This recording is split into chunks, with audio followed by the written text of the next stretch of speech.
இப்படியும் நடந்துவிட்டால். சிறுகதை ஆசிரியர் கோமதி சுப்பிரமணியம் அவர்கள். ஒத்தையா ரெட்டையா? விளையாடும் குழந்தையின் உள்ளத்தைப் போல பதில் சொல்ல முடியாமல் தவித்தார் காந்தி மதிநாதம் பிள்ளை.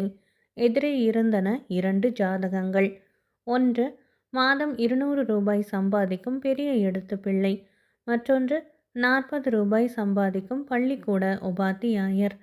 10,000 ரூபாய் ரொக்கம் உண்டானால் பெரிய எடுத்த பிள்ளையை நெருங்கலாம். கையில் இருக்கும் பணத்தை கொண்டு உபாத்தியாயரை சுலபமாக மனம் முடித்து விடலாம். கண்ணுக்கு கண்ணான மகள் பெரிய இடத்தில் வாழ விரும்பிய பெற்றவனின் மனம் அதைத்தான் நாடியது.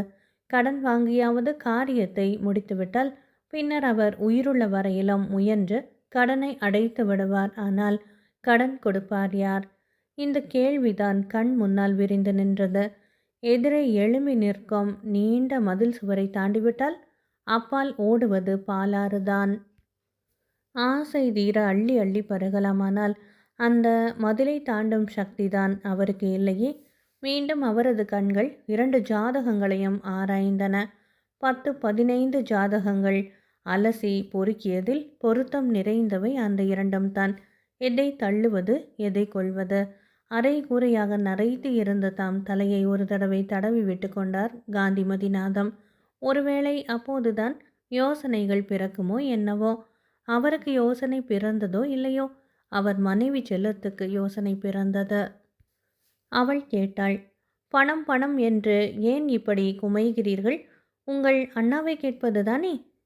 இந்த யோசனை அவருக்கும் தோன்றாமல் இல்லையானால் அவரிடம் எப்படி கேட்பது என்றுதான் அந்த யோசனையை கைவிட்டு விட்டிருந்தார். இப்பொழுது செல்லத்தின் தூண்டுதலால் மீண்டும் அந்த நினைவு வேர்விட்டது. சொல்லப்போனா உங்களுக்கும் அவர் சொத்துல பங்கு உண்டு. உங்கள் அண்ணா இப்பொழுது அமோகமாக நடத்துகிறாரே வியாபாரம். அதற்கு முதல் போட்டு துவக்கி வைத்தவர் அவருக்கு மட்டும்தான் தாத்தாவா?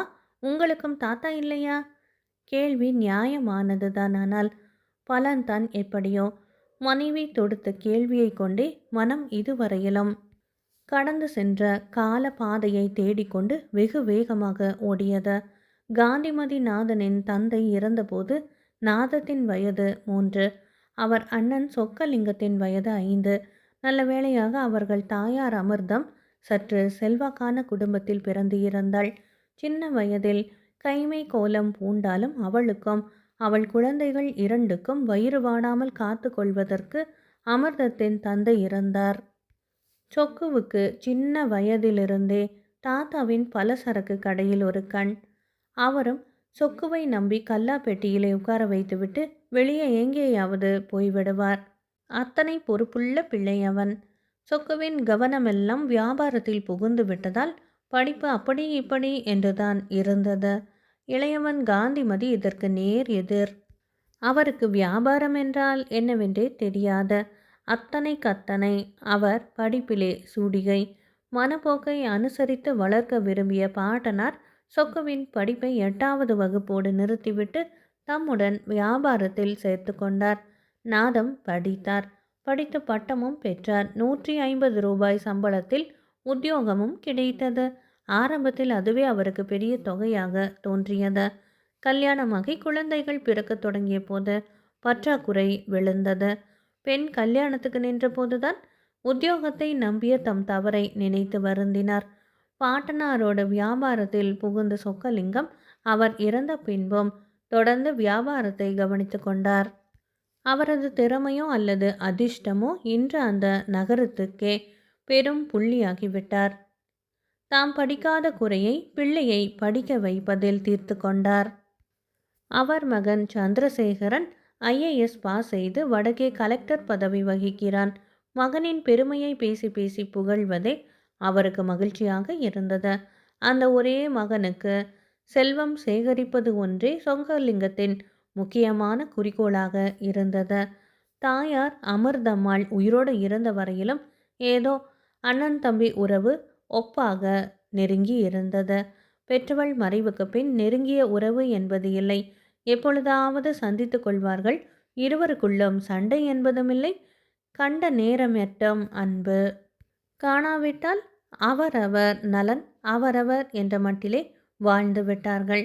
இந்த நிலையில் உள்ள அண்ணனை கண்டு பணம் கேட்பதா? கேட்டால் கொடுப்பாரா என்ற மிகவும் தயங்கியது காந்திமதி நாதம் பிள்ளையின் மனம்.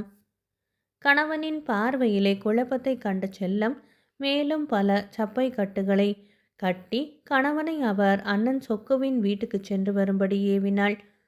4 அடுக்கு மாடி வீட்டின் முன்னே கால்நடையாக வந்து சேர்ந்தார் காந்திமதி நாதம். அந்த நிலையிலே வேறு யாராவது வந்திருந்தால் கூர்காவின் வழிமறிப்புக்கு பயந்து வீடு திரும்பியிருக்க வேண்டும். காந்திமதி நாதம் தன் முதலாளியின் தம்பி என்பது அந்த காவலாளிக்கு தெரியும். ஆதலால் அவருக்கு வழியை விட்டு விலகி நின்றான். விடுவிடுவென்று உள்ளே போகாமல் பார்வையாளர்கள் தங்கும் அறையிலே 10 பேரோடு 11வது நபராக அவர் அமர்ந்திருந்தார். சலவைக்கல் மாளிகையிலே இரத்தன கம்பளம் கீழே விரிபட அலங்கார பொருட்கள் நிறைந்த அந்த ஹாலிலே உயர்தரமான சோஃபா ஒன்றின் மீது அமர்ந்து சுற்றிலுமே ஒரு முறை கண்ணோட்டம் விட்டார் காந்திமதி நாதம். அண்ணாவின் பார்வையாளராக வந்து இருந்த எல்லோருமே அநேகமாக பெரும் பதவிக்காரர்களாகவே காணப்பட்டனர். அவர்கள் பேசிக்கொண்டு உடைந்த ஆங்கிலத்தை கண்டு பட்டதாரியான நாதத்துக்கு பற்றி கொண்டு வந்தது. நல்ல வேளையாக வெகு நேரம் அவர்கள் பேச்சை சகிக்கும் தொல்லையே இல்லாமல் வேலைக்காரன் வந்து அழைத்தான். ஐயா அழைத்து வரச் சொன்னார் என்று அவரை அழைக்கவே கர்வத்துடன் எழுந்தார் காந்திமதி நாதம். அத்தனை பேருக்கும் கிடைக்காத சலுகை தமக்கு கிடைத்து விட்டதில் உள்ள பெருமையை அதிக நேரம் சுவைக்க அவரால் முடியவில்லை. கூடியவர்களின் பார்வையில் உள்ள ஏளனம், அவர்கள் ஒருவருக்கொருவர் நயன பாஷையில் பரிமாறிக்கொண்ட நையாண்டி, இவற்றையெல்லாம் சிறிதும் பொருட்படுத்தவில்லைதான் காந்திமதி நாதம். அண்ணனின் அறைக்கு சென்றபோது அங்கே அண்ணன் மட்டுமல்ல, அண்ணியும் காத்து இருந்தாள். என்னப்பா இது நாதன், எல்லோருக்கும் நடுவே நீயும் போய் உட்கார்ந்து கொள்வதா? வந்தவன் விடுவிடுவென்று என் அறைக்கு வர வேண்டாமோ என்று கேட்டார் சொக்கலிங்கம். காந்திமதி நாதத்தின் மனம் பின்னியது. ஒருவேளை உயர்ந்தோர்கள் முன்னே இப்படி அநாகரீகமாக ஏழ்மையிலே நின்றதினால் அண்ணன் தன் கௌரவம் குறைந்து விட்டதாக நினைக்கிறாரா? அல்லது உள்ளன்போடு பிறந்த உரிமையோடு தான் அப்படி சொன்னாரா என்பதை புரிந்து கொள்ள முடியாமல் தடுமாறினார். அவர் எண்ணம் முடிவடைவதற்குள் டிஃபன் தட்டோடு வேலைக்காரன் அறைக்குள்ளாக நுழைந்தான். முதலிலே அவர் டிஃபன் எடுத்துக்கொள்ளட்டும், பின்னர் இருவரும் சாவகாசமாக பேசிக்கொள்ளலாம் என்று சொன்ன அண்ணி எழுந்து பரிமாற தலைப்பட்டாள். சுவை நிறைந்த பலகாரத்தை அண்ணனும் அண்ணியும் அன்போடு குழைத்து வைத்து உண்ண வைத்தனர். நாதத்தின் வயிறும் மனமும் நிறைந்தன. வந்த விஷயம் மிகவும் முக்கியமானது அண்ணா. குழந்தை உமாவின் கல்யாணம் உன் கையில்தான் இருக்கிறது. இதை கேட்டதும் ஏனோ மலர்ந்த அவரது வதனம் சிறிது சிறிதாக சுருங்க ஆரம்பித்தது. தம்முடைய நிலையை விளக்கமாக எடுத்து சொல்லிவிட்டு அண்ணனின் தயவை வேண்டி நின்றார் காந்திமதி நாதம். கொடுக்க வேண்டியதுதான், நீ கேட்பது ஒரு நல்ல காரியத்துக்குத்தான் என்று இழுத்தாற் போல கூறி மோவாயை தடவி விட்டு கொண்டார் சொக்கலிங்கம். காந்திமதி நாதத்தின் மனதிலே நம்பிக்கை பிறந்தது. எல்லாம் உங்கள் தயவுதான் அண்ணா, எனக்கு நீங்கள் இல்லாமல் வேறு யாரு? பரிதாபமாக அண்ணனின் முகத்தை உற்று நோக்கினார். வருத்தப்பட்டு கொள்ளாதே தம்பி, நிலைமை நெருக்கடியான சமயம். கல்கத்தாவிலே புதிய பிரான்ச் தொடங்க போவது பற்றி உனக்கு தெரிந்து இருக்காது. அதற்காக ஒதுக்கி வைத்திருந்த பணம் 50,000 என் கையில் இருக்கிறது. ஆனால் கொடுக்க முடியாத நிலையிலே இருக்கிறேன். அப்படி சொல்லாதீர்களாண்ணா, குழந்தையின் நல்வாழ்வு உங்கள் கையில். அவரவர்கள் கஷ்டம் அவரவர்களுக்கு என்று அண்ணன் இதை சொன்னதும் நாதத்தின் மனதிலே சூடேறியது. உங்களை ஒன்றும் யாசகம் கேட்கவில்லை அண்ணா. தாத்தா விட்டு சென்ற ரூபாய் 10,000ல் என் பங்கு 5,000 உண்டல்லவா? பங்கு கேட்க வரும் பெரிய மனுஷன் உழைப்பிலும் பங்கு பெற வேண்டும் அல்லவா தம்பி? என்று நீ கேட்பதால் சொல்லுகிறேன். உன் தாத்தா வைத்திருந்த முதல் அவர் உயிருடன் இருந்த காலத்திலேயே அழிந்துவிட்டது.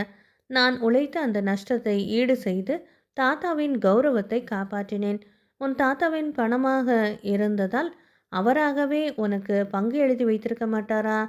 நாதத்தால் மேலே பேச முடியவில்லை. நயந்தும் பயந்தும் பணம் பெற முடியாது வெறுங்கையுடன் திரும்பினார். காந்திமதி நாதத்தின் வாதத்தை செல்லம் ஏற்க தயாராக இல்லை. உங்கள் அண்ணா ஜோடித்த சப்பை கட்டுகளை எல்லாம் நம்பி சுலபமாக வந்துவிட்டீர்களோ? அவர் உங்களிடம் சொன்னதை கோர்ட்டிலே வந்து பேசட்டுமே, சொல்லிவிட்டு வருவது தானே. உலகம் தெரியாதவள் செல்லம் நீ. கோர்ட்டுக்கு செலவிடும் பணம் இருந்தால் என் செல்வ குழந்தையின் கல்யாணத்தை சிறப்பாக செய்து பார்த்து விடலாமே என்றார் நாதம். காந்திமதி நாதத்தின் பெரும் முயற்சிக்கும் விவாதத்துக்கும் பின்னர் செல்லமும் அவர் முடிவை ஒப்புக்கொண்டாள். பெண்ணின் தலையெழுத்து அவ்வளவுதான் என்று விதியின் மீது பாரத்தை போட்டுவிட்டு வாதியார் பையனுக்கே சம்மதம் தெரிவித்து கடிதம் எழுதிவிட்டார் காந்திமதிநாதம் பிள்ளை. மனம் ஒவ்வாத கல்யாணம்தான், அதற்காக செய்ய வேண்டிய வேலைகள் பாக்கி நிற்குமா? ஓடி ஆடி திரிந்து கொண்டிருந்த சமயம் அண்ணன் வீட்டிலிருந்து ஆள் வந்தது.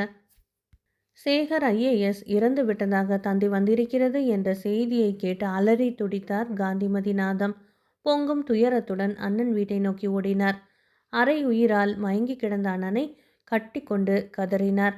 தம்பியை கண்டதும் குமிரி பெருகி துக்கம் மடை திறந்த வெள்ளமாக பாய்ந்தது. அட என் தம்பி! சேகர் என் தலையில நெருப்பை அள்ளி கொட்டி விட்டானடா.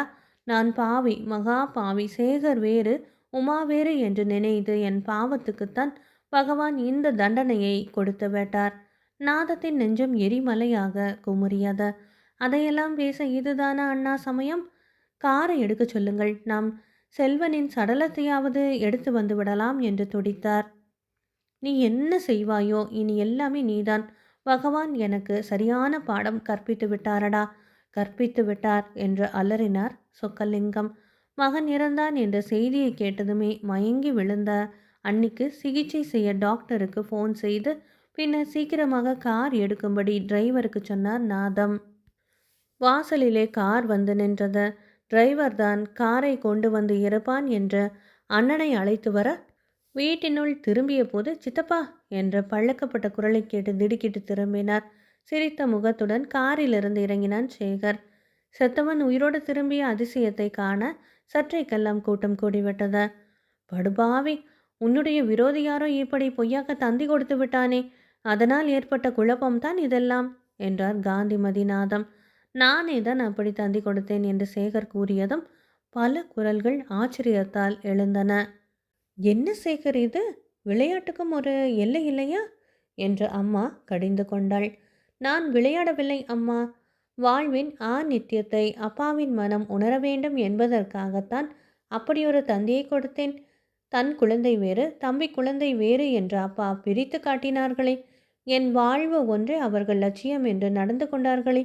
இப்படி நடந்துவிட்டால் அப்பா சேர்த்து வைக்கும் பணம் யாருக்கு சேர வேண்டும் என்ற உரிமையை சுட்டி காட்டவே அப்படி ஒரு பொய் தந்தியை கொடுத்தேன். அனைவரும் ஆச்சரியத்தால் அதிசயித்து நின்றனர். சொக்கலிங்கம் தம் தவறை உணர்ந்து தம்பியிடம் மன்னிப்பு கேட்டுக்கொண்டார். காந்திமதிநாதம், நீ பார்த்து முடிவு செய்து வைத்திருக்கும் பெரிய எடுத்து பிள்ளையே முடித்துவிடலாம். இனி உமா என் குழந்தை, அவள் வேறு, சேகர் வேறு என்ற எண்ணம் என்னிடமிருந்து மறைந்து விட்டது. என் தங்கை உமாவுக்கு பணத்தை மட்டும் குறியாக பேசும் அந்த பெரிய இடம் வேண்டாம் அப்பா. நம்முடைய காரியதரிசி சுந்தரராஜனுக்கே உமாவை முடித்து விடலாம். அவர்தாம் இங்கு நடந்த விவரங்களை எல்லாம் அவ்வப்போது எனக்கு எழுதி உமாவுக்கு ஏதாவது உதவி செய்யும்படி என்னையும் கேட்டுக்கொண்டார். அவரை பற்றி உங்களுக்கு நான் சொல்ல வேண்டியதில்லை என்று கூறிக்கொண்டு இருக்கும்போதே காரியதரிசி சுந்தரராஜன் மெல்ல அந்த இடம் விட்டு நழுவினார். உமா சுந்தரராஜன் திருமணம் கலெக்டர் சேகரின் முன்னிலையில் சிறப்பாக நடந்தது என்பதை சொல்லவும் வேண்டுமா?